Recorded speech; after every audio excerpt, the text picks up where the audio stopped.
Hello and welcome to Mastering in the Box. In today's video we're going to take a little bit more of a philosophical look at mastering, and I'm going to show you how I identify exactly what a song needs when I'm mastering.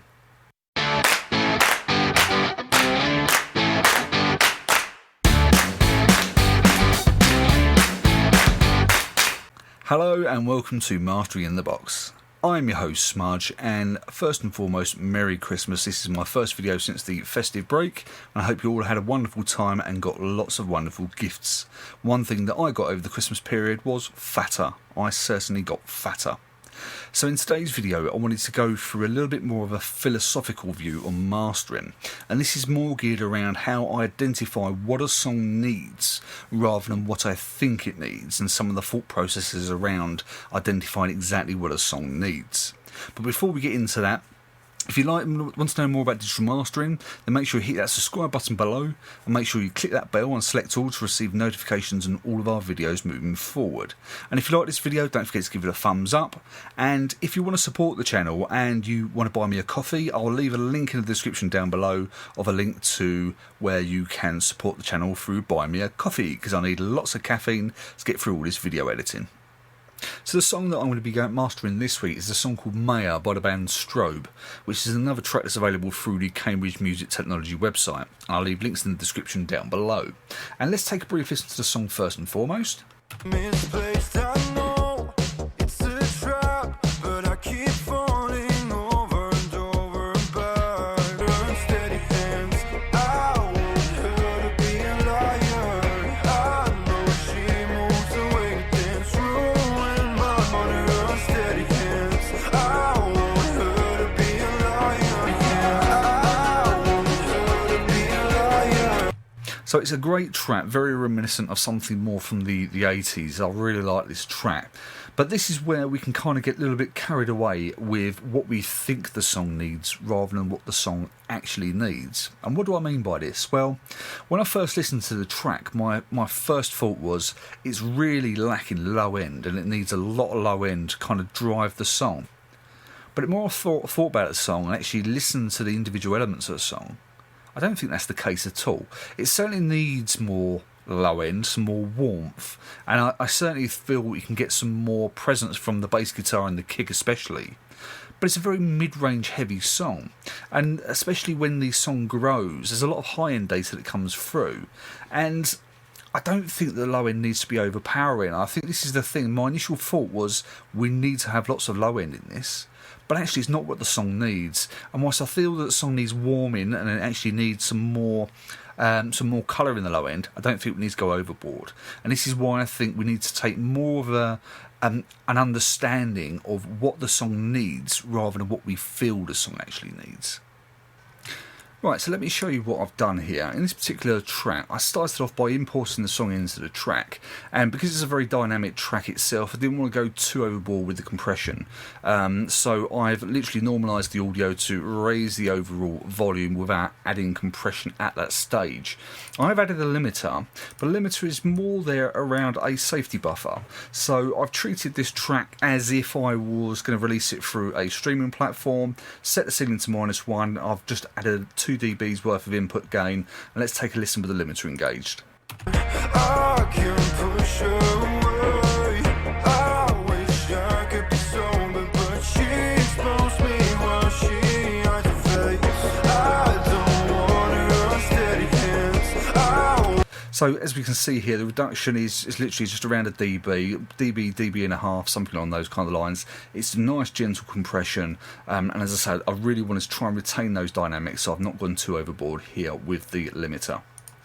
Okay, next up I applied some gentle compression with the stock compressor, and as I say, once again, this is a really gentle 2:1 ratio, and I've got a moderate attack and moderate release. The makeup gain is just making up the gain reduction and threshold to taste, and this is just really subtle. So let's take another listen. I wanna bring her closer. I can push away. I wish I could be sober, but she exposed me while she had to face. I don't want her unsteady hands. I want her to be a liar. I know she So this is where compression can really come into its own. And I think with one of the challenges with compression, yes, it's going to reduce that dynamic range. So if you want a really dynamic track, then you need to be careful with compression, but don't be scared of compression.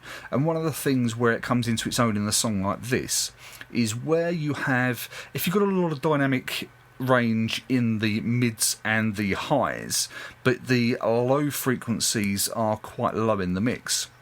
Yes, a compressor is going to reduce the dynamic range, so it's going to temper some of the mids and highs, but it's also going to raise the troughs. And if there's a lot of low-end data in those troughs, it's going to boost that overall volume and give you a lot more warmth and character to your overall track. So this is where you can really use a compressor to add some really nice warmth to your track. Okay, next in line, I then chose the Tricomp. And for those who don't know what the Tricomp is, it is, in essence, is a multi-band compressor.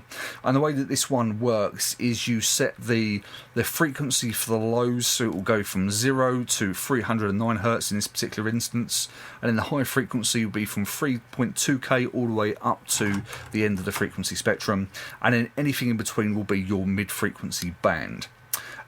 With this, I'm really focusing on the low frequencies. So I've got the mix set to 49%. It is very subtle. The low boost to 4, and as I say, the low frequencies from 0 to 309 Hz. I'm doing nothing with the high frequencies. It's a 3.2K, so it's just doing a standard, but I'm not boosting the highs at all. And in terms of here, we got the saturation. I love the saturation we get from the Tricomp. It's set at 6%, which may seem very low, but this can get very aggressive in the saturation very quickly. So I would just say I'd really urge you to take a look, but just be very cautious with it as well, so we can then back off the mix to kind of use it in some form of parallel compression. So let's take a listen with the Tricomp. I wanna bring you closer. I can push away. I wish I could be sober, but she exposed me while she. And once again, take a real listen for that bass guitar, so it's the kick and the bass, and just listen to the added warmth that this is giving the low end of the track. I don't want her unsteady hands. I want her to be a liar. I know she moves away to dance. So it's a great use of a multi-band compressor if you just really want to start to add some more warmth to the low end, and if you use it in a subtle way, you can use a multi-band compressor to get some really nice general warmth to give a good rhythmic undertone to the rest of the track.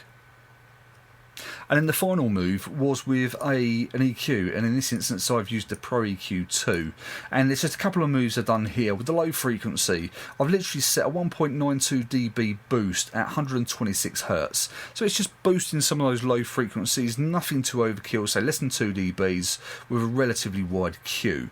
And then one of the things that I find with bass guitar is if I want to get the bass guitar a little bit more present, if I cut around the 350 range, that mud range where you get a lot more of that low end mud from the mid frequencies, the low mids, actually by cutting that, it allows the bass guitar to cut through a bit better. So once again, it's just a shy under 2 dBs cut under 342 Hz, relatively wide Q once again, and it's just giving that nice, it's allowing the bass guitar to be a bit more present.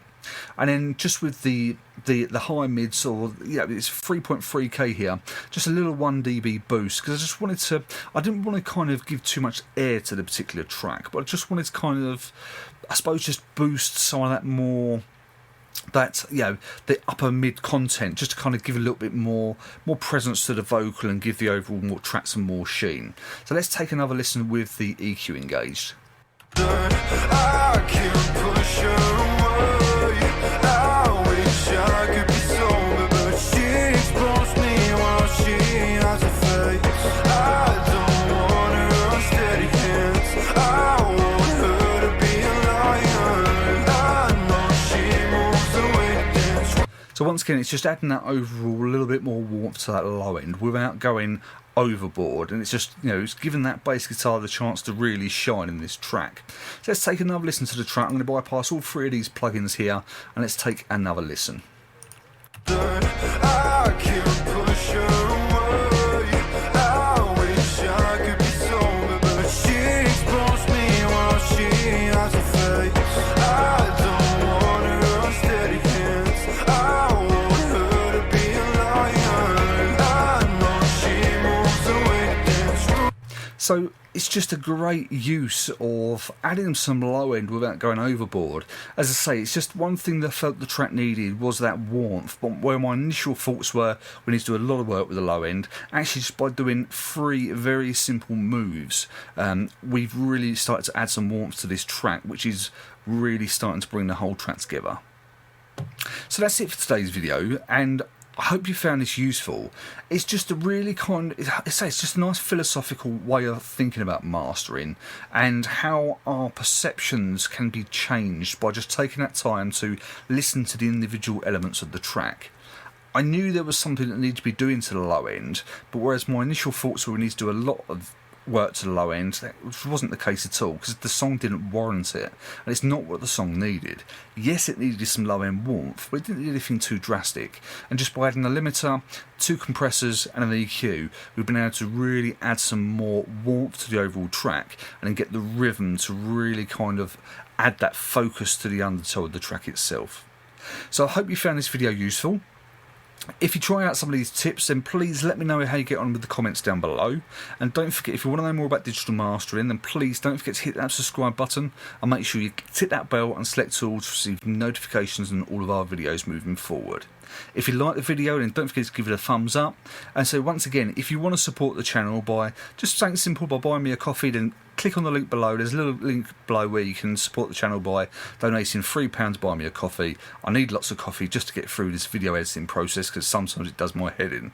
But anyway, all that's left for me to say is I hope you all keep safe and well, and I'll see you in the next video coming real soon.